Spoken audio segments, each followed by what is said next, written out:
देख रहे हैं मीडिया वार्ता, मैं मौजूद हूँ इस समय गाज़ियाबाद के अंदर। हमारे साथ दो व्यक्ति में मौजूद हैं जो कि रेलवे से रिटायर्ड हैं। आज उनसे मैं बात करने आया हूँ कि पहले के टाइम में रेलवे में क्या होता था और अब सरकारी जॉब क्यों नहीं मिल रही लोगों को। सर क्या नाम है आपका? केवी राम। सर बताएंगे सर कि पहले के ज़माने में सर कब आप सर रिटायर्ड हुए हैं? मैं तो 15 में रिटायर हूँ। 2015 में, आज से 7 साल पहले आप रिटायर्ड हुए हैं। सर उस समय जब आप लोगों को देखते थे, अपने हिंदुस्तान को देखते थे, कैसा लगता था और आज कैसा लग रहा है आपको? उस समय बहुत ही बढ़िया था और सरकारी नौकरी रेलवे में सबसे बड़ा डिपार्टमेंट था। सबसे ज़्यादा नौकरी सरकारी जो रेलवे में ही लगती थी।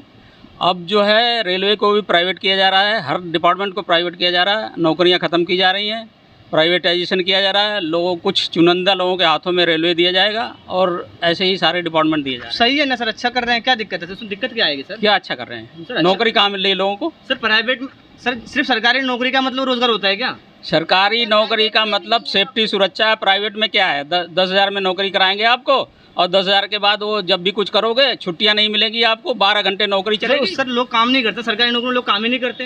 अरे बिना काम किए इतने साल से चली है नौकरी, रेल इतने साल से चली है बिना काम किए हुए। बताते हैं कि उसमें कोई काम ही नहीं, प्राइवेट में हो जाए सब कुछ अच्छा होगा, मोदी जी को अच्छा ही कर रहे हैं। कोई अच्छा नहीं होगा भैया और गर्त में जाएगा। 2-4 लोगों को लिए अच्छा होगा, बाकी लोगों के लिए खराब होगा। तो सर अभी आने वाले टाइम में सर आप किस हिसाब से देख रहे हैं सर अपने देश को? जो जवान या उनकी जीवन को सर कैसे देख रहे हैं? भाई हमारे जो यंग पीढ़ी आ रही है वो समझो कि बेकार होती जा रही है। वो आगे चल के उनको कोई जॉब नहीं मिलेगा, प्राइवेट में भी नहीं मिलेगा और न यहाँ मिलेगा। केवल कुछ लोगों को जॉब मिलेगा, वही लोग एंजॉय करेंगे, बाकी लोग समझो कि हाँ। क्या मैडम सर आप बताना चाहेंगे कुछ? सर आपका क्या राय है सर? मैं अब पहले तो वार्ता मीडिया को बहुत बहुत धन्यवाद देता हूँ कि आप आए हुए हैं यहाँ पे जी। और हम लोग की जो समस्याएं हैं वो सुनते हैं, लोग बताते हैं। जहाँ तक रेलवे में जॉब के अवसर की बात है, मैं भी 2015 में रिटायर हुआ हूँ।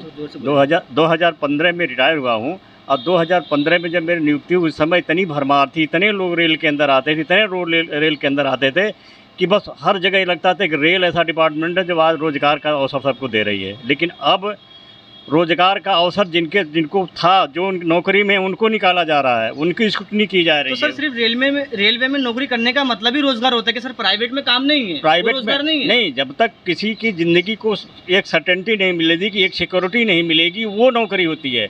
वो नौकरी नहीं होती। 10,000 की नौकरी आपने दिया, कल 5,000 का मिलेगा तो उसको भगा देंगे, मार के भगा देंगे। उससे उसका लाइफ का क्या होगा, उसके परिवार का क्या होगा? तो बर्बाद हो जाएगा परिवार। तो सरकार किस लिए बनती है? सरकार इसीलिए बनती है कि जॉब के अपॉर्चुनिटी, बेरोजगारी खत्म करने के लिए बनती है। वो अवसर दे लोगों को, न कि मतलब लोगों को बर्बादी किनारे पर डाले। सर मोदी जी का काम कैसे लग रहा है? मोदी जी तो मैं आज के इतिहास में मोदी जी सबसे खराब प्रधानमंत्री देश के हुए। 56 इंच का सीना है। 56 इंच का सीना हो सकता है, लेकिन सबसे खराब सीना उनका सारी बीमारी सीने के अंदर है। फिर भी लोग पसंद कर रहे हैं, वोट कर रहे हैं। कोई नहीं पसंद कर रहा है, वो अपने आप ही पसंद की घूम घूम के करता है। कोई पसंद नहीं कर रहा मोदी जी को। आने वाला समय बताएगा मोदी जी को कौन पसंद कर रहा है। कोई नहीं पसंद करता मोदी जी को। 2-4 ऐसे आदमी हैं जिनके वजह पे वो दुनिया सैर कर रहे हैं। आप दुनिया खजाना उठा रहे हैं। क्या नाम है सर उनका? किनका? आप अडानी अंबानी की बात तो नहीं कर रहे? अडानी अंबानी की बात कर रहा हूँ, टाटा बिरला की बात कर रहा हूँ, मैं उनकी बात कर रहा हूँ। 2-4 आदमी की मजबूती दिले कि आज वो 1,000 रुपया में तो कल को करोड़ों में खेल रहे हैं। हम रोज पढ़ रहे हैं इन लोगों की बातें। क्यों? ये कहाँ से पैसा आ रहा है उनको?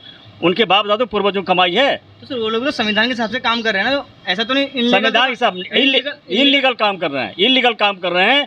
अब जैसे किसानों का जहाँ आंदोलन था, अब जब किसानों का आंदोलन था तो डंपिंग के लिए 2 साल, 5 साल, 10 साल से काम चल रहा है। गोदाम पहले बना रहे हैं और कानून अब अभी तक नहीं आया। सर उनको तो बोलेंगे तो खालिस्तानी है, पाकिस्तानी आतंकवादी बैठे हुए हैं, तो सर वो तो बोलेंगे क्योंकि उनके चहेते हैं। वो तो कुछ बोलेंगे, उनका यूपीए उन पे नहीं लगेगा। किसान हैं? मैं किसान हूँ, किसान का बच्चा हूँ। किसान के बच्चे हैं? हाँ हाँ। खेती वेती है आपके पास? बहुत खेती हमारे पास है। इस कानून का मतलब पता है आपको? इस कानून का मतलब जो 3 कानून आ रहे थे, हाँ। क्या कानून थे इनके, कुछ पता है सर आपको? ये कानून सबसे घटिया कानून है, किसानों को बर्बाद करने वाला। इस्तेमाल करके देखो। तभी तो सरकार ने वापस लिया। इस्तेमाल क्या करेंगे? सरकार वापस क्यों लिया? आप लोग अगर अच्छा था तो सरकार वापस क्यों लिया? आपको कहा गया कि आप इसको इस्तेमाल करके देखिएगा, नहीं पसंद है तो हटा लेंगे हम बाद में। इस्तेमाल करके नहीं, इस्तेमाल करने से पहले ही खराब था वो। अच्छा। हाँ, इस्तेमाल करने से पहले ही खराब था, इसीलिए तो वापस लिया उसने। नहीं तो क्यों लेता वापस? मोदी जो कहते हैं कि जो बना देता है वापस नहीं जाता। आज की जवान पीढ़ी युवा किस मोड़ जा रहे हैं? आज के जवान बर्बादी के कगार पे जा रहे हैं। आप कुछ दिन ऐसा आएगा कि यही जवान एक ऐसा आंदोलन छेड़ेंगे कि यदि मोदी या टाटा बिरला नहीं रह पाएगा।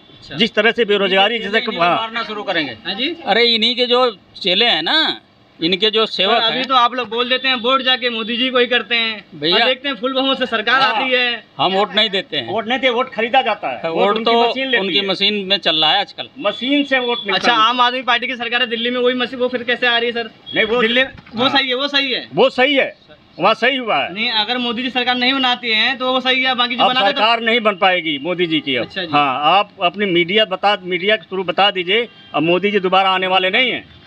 इनका लीजिए बड़े साहब। अच्छा रेलवे सर के, बताएंगे ये भी रेलवे सर, आप भी रेलवे के हैं, रेलवे के रिटायर्ड हैं सर, आप बताइए कि आज की जवान पीढ़ी युवा किस मोड़ जा रहे हैं?